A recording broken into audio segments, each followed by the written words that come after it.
여러분 상 받아보신 적 있으시죠? 밥상 빼고 학교 다니면서 상 받아보셨나요? 네. 학교에서 모범상도 있고 우등상도 있고 무슨 봉사상도 있고 상을 받으면 기분이 좋죠.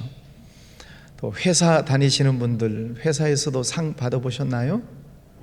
네, 감사해요. 예, 회사에서도 뭐 어떤 좋은 업적을 세우면 또 회사에서도 봉사하고 또 좋은 공로상을 주지요. 또 우리나라에서도 정부에서도 이제 큰 일을 했거나 또 좋은 혁혁한 어떤 공을 세우면 국가에서도 상을 줍니다. 세계적으로 가장 유명한 상은 무슨 상이죠? 노벨상.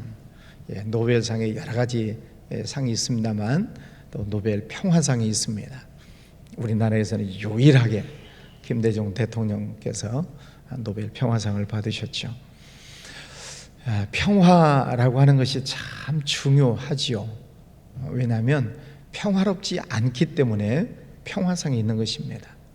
다 평화롭게 살면 평화상을 줄 필요가 없는 거죠. 가정의 평화도 필요하고 국가 간의 평화도 필요하고 지금도 여러 나라에서 전쟁들이 일어나고 있는데 평화가 참 필요하죠. 그런데 사람이 사는 곳에는 진정한 평화가 없습니다. 가정에서도 그렇고 어떤 모임 단체에서도 그렇고 국가 간에도 그렇고 평화롭게 살기를 다 갈망하는데 진정한 평화가 없다는 거예요. 그래서 우리는 어떻게 생활을 해야 되는가? 오늘 말씀해 보면 하나님을 신뢰하라 이렇게 말씀을 하세요.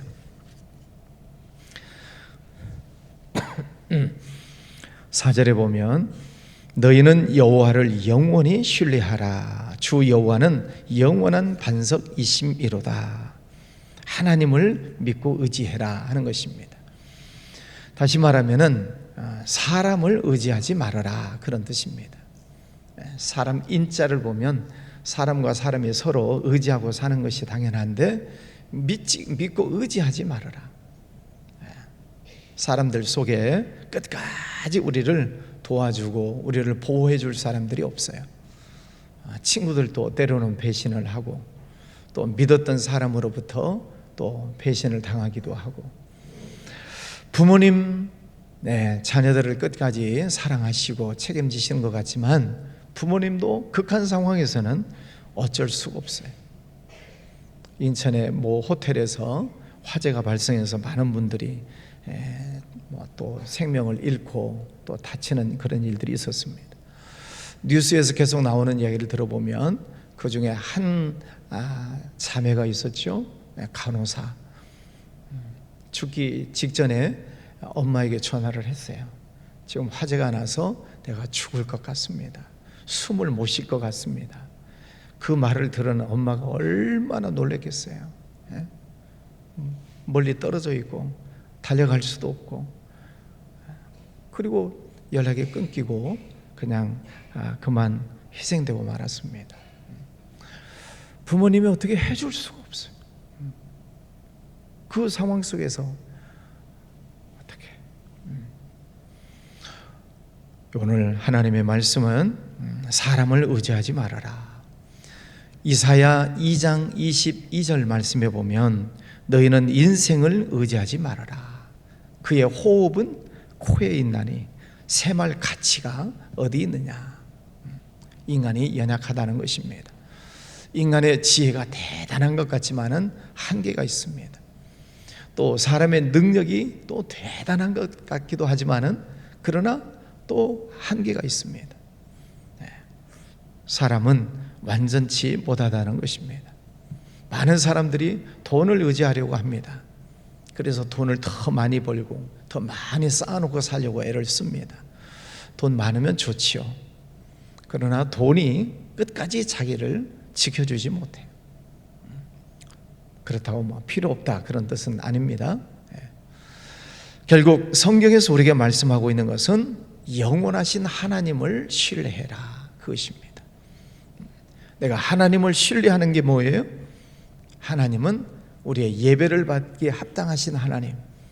그래서 하나님 앞에 예배하고 하나님의 말씀을 잘 듣고 또 하나님께서 내게 감동으로 주시는 말씀은 내가 순종하고 실천하고 하나님께서 기뻐하시는 대로 살아가는 것, 그게 하나님을 신뢰하는 방법입니다.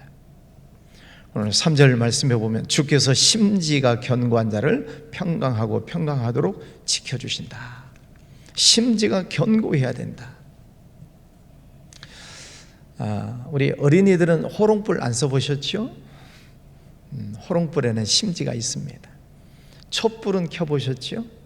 촛불에도 심지가 있습니다. 만약에 촛불에서 심지를 빼버리면 그 초는 불을 밝힐 수 없습니다. 우리 어르신들 옛날에 호롱불 써보셨죠? 호롱불 심지를 이렇게 위로 조금 빼놓으면 불이 밝은데 그을음이 생기죠. 공부한다고 그을음이 나는데 켜놓고 자면은 아침에 어디가 새카매져요? 코가 새카매진다고 아시는 분들은 다 촌사람들이에요. 아침에 일어나면 코밑이 새카매져. 심지를 또 기름이 아깝다고 어머니는 또 심지를 밑으로 또 빼놓아요. 그러면 희미해지죠. 심지가 중요합니다. 성경에서 말씀하고 있는 심지는 무엇입니까? 믿는 사람에게 있어서 심지는 믿음이에요. 믿음. 우리 생활 속에 믿음을 빼버리면 불을 밝힐 수가 없어요. 하나님을 섬길 수가 없어요. 그래서 심지가 견고한 자를 평강하게 지켜주시겠다. 심지, 믿음이 견고해야 된다.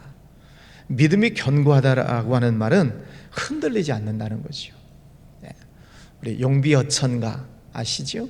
불이 깊은 난건 바람이 아닌 밀새, 꽃 띄우고 여름 하나니. 자, 뿌리가 깊은 나무는 흔들리지 않는다. 믿음의 뿌리가 깊게 내려가야 바람이 불어도 쓰러지지 않습니다. 뿌리를 깊게 내려야 그 나무가 꽃이 피고 열매를 맺게 되는데, 여러분 믿음의 뿌리를 깊게 내리십시오.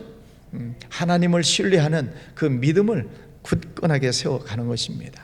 그런 믿음을 반석 위에 지은 집과 같다, 그렇게 얘기를 합니다. 여러분 하나님을 잘 섬기시기를 바랍니다.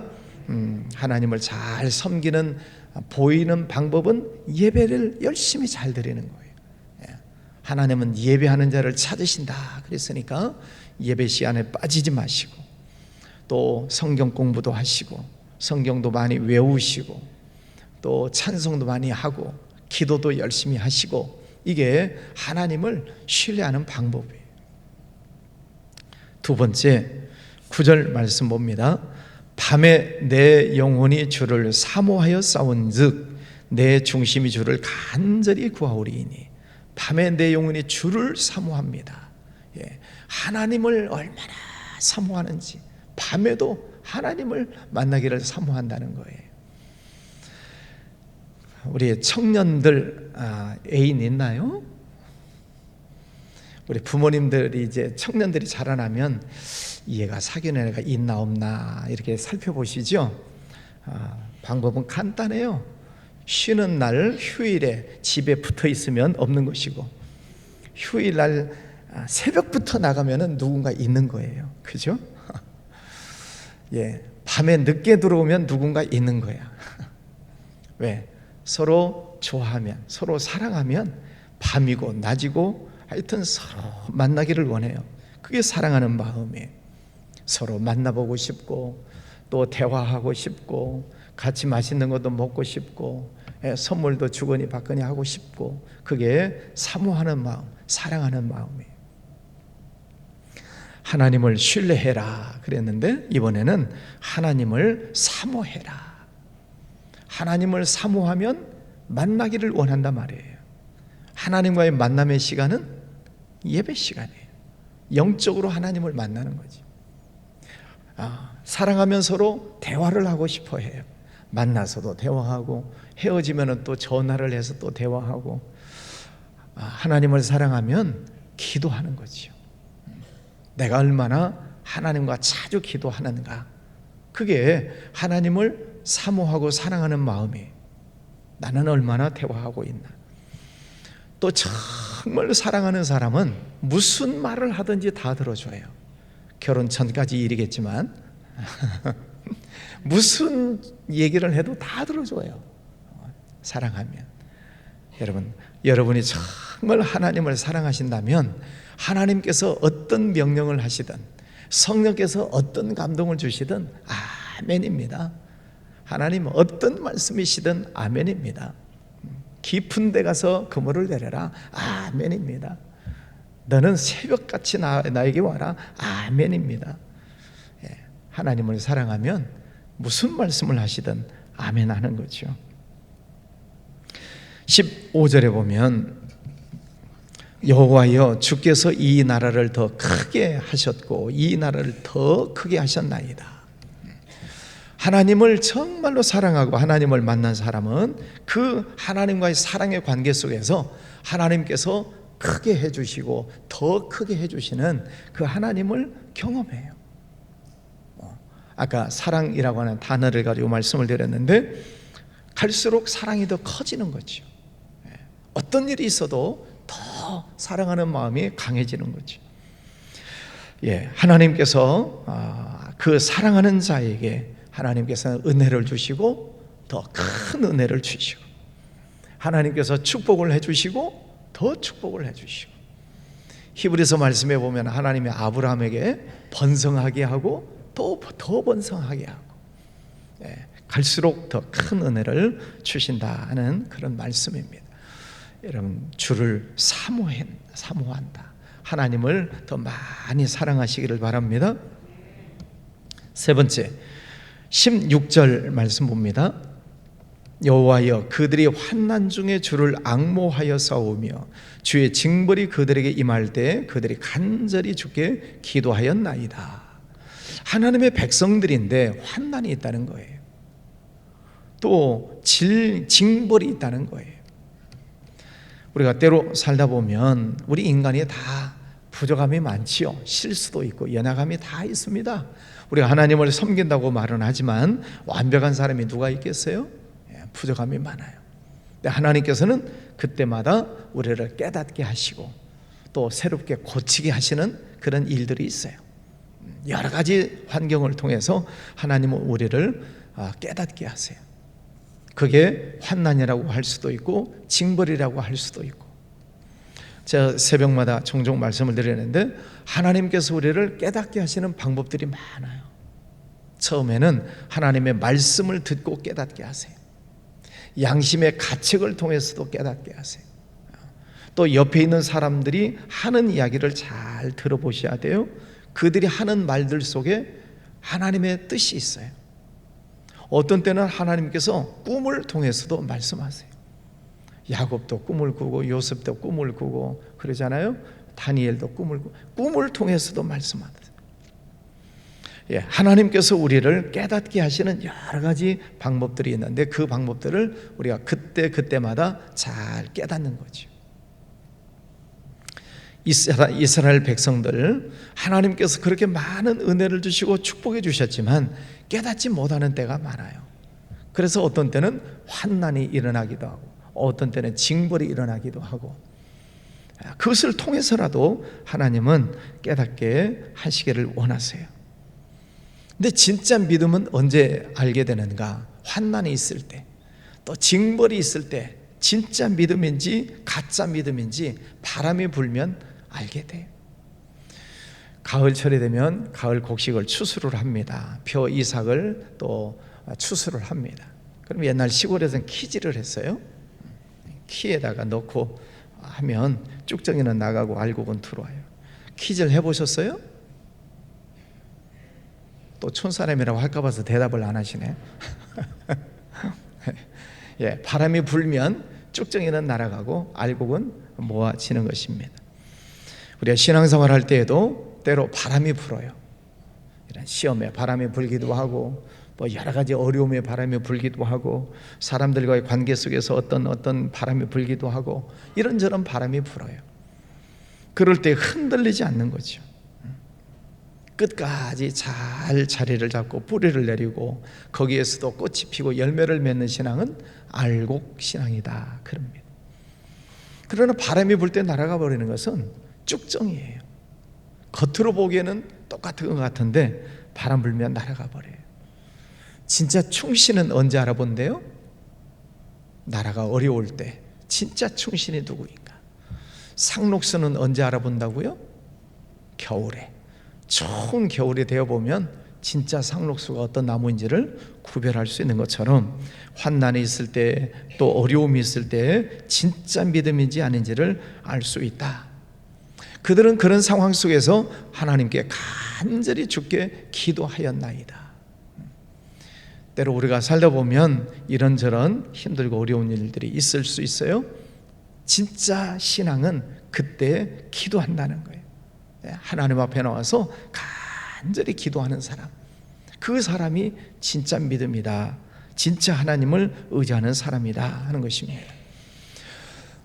자, 하나님께서 우리에게 때로 환난과 징벌을 허락하시는 때가 있지만 그것으로 우리를 망하게 하려고 하시는 게 아니에요. 부모님이 매를 드시는 이유도 미워서 때리시는 건 아니에요. 선생님들이 학교에서 시험 문제를 내는 것은 학생들이 미워서가 아니에요. 시험, 그것을 통해서 실력을 더 키우기 위해서 시험 문제를 내는 거죠. 그 시험을 잘 통과한 사람, 환난 징벌을 잘 통과한 사람, 19절에 보면 주의 죽은 자들은 살아나고 그들의 시체들은 일어나리이다. 티끌에 누운 자들아 너희는 깨어 노래하라. 주의 이슬은 빛난 이슬이니 땅이 죽은 자들을 내놓으리로다. 하나님께서 때로 그런 환난 징벌을 허락하시는 때가 있지만은 그러나 잘 이기는 자는 다시 살아난다는 거예요. 부활한다는 것입니다.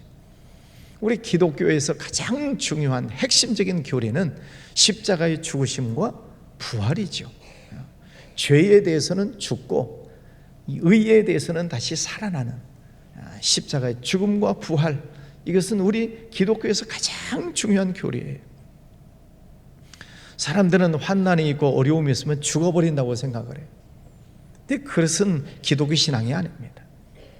어려움이 있을 때 하나님 앞에 오늘 말씀 간절히 주께 기도할 때 하나님께서는 그를 죽은 자들은 다시 살아나고 시체들이 일어나고 또 주의 이슬, 새벽마다 내려지는 그 이슬로 인하여서 땅에 죽었던 것들이 살아나고 하나님의 은혜는 우리를 다시 살려주시는 것입니다.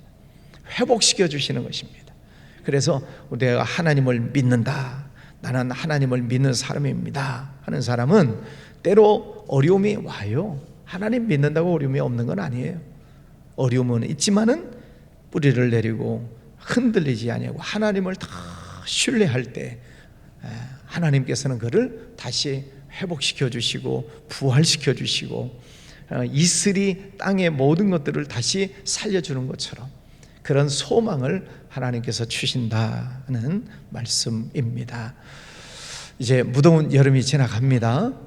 이제 이 주간이 지나가면 이제 9월 달이 들어오게 되는데 이제 우리의 신앙을 다시 부활시킵시다. 우리가 열심히 다시 하나님을 섬깁시다 하는 그런 마음으로 특별 새벽 기도를 하지 않습니까? 이제 성전에 나오신 분들 또 집에서 실시간으로 참여하신 분들 100여 분 성도님들 이 기회를 통해서 여러분의 믿음이 다시 부활되시고 더 하나님을 신뢰하고 또 하나님을 사모하고 또 하나님께 사랑받는 우리 성도님들 되시기를 바랍니다. 기도합니다. 거룩하신 아버지 하나님 감사합니다. 이제 무더운 폭염이 아직도 남아있기는 하지만은 그러나 이 게으름 속에서 우리가 다시 재기하기 원하는 마음으로 특별 새벽 기도회 시작합니다. 이 한 주간 특별 새벽 기도회를 통해서 먼저는 하나님께 영광을 올려드리고 또 저희들 자신들이 믿음이 다시 부활되는 역사가 일어나게 하여 주시옵소서. 예배가 부활되고 찬양이 부활되고 또 기도가 부활되고 열심히 봉사했던 그 자리를 다시 찾아가서 봉사하는 우리의 믿음이 새로워지는 기회가 되게 해주시기를 원합니다. 아버지 하나님, 또 찬양도 열심히 하기 위해서 또 토요일 날 저녁에는 찬양 흠뻑 집회도 있습니다. 이런 시간들을 통하여서 우리의 믿음이 충만해지게 하여 주시옵소서. 아버지 하나님, 이 한 주간 하나님 성전에 나와 말씀 듣고 기도하기를 원합니다. 시간마다 은혜 주시고 충만케 하시고, 또 우리 사랑하는 자녀들, 어린아이들까지라도 하나님께서 지켜주시고 복 내려주시기를 원합니다.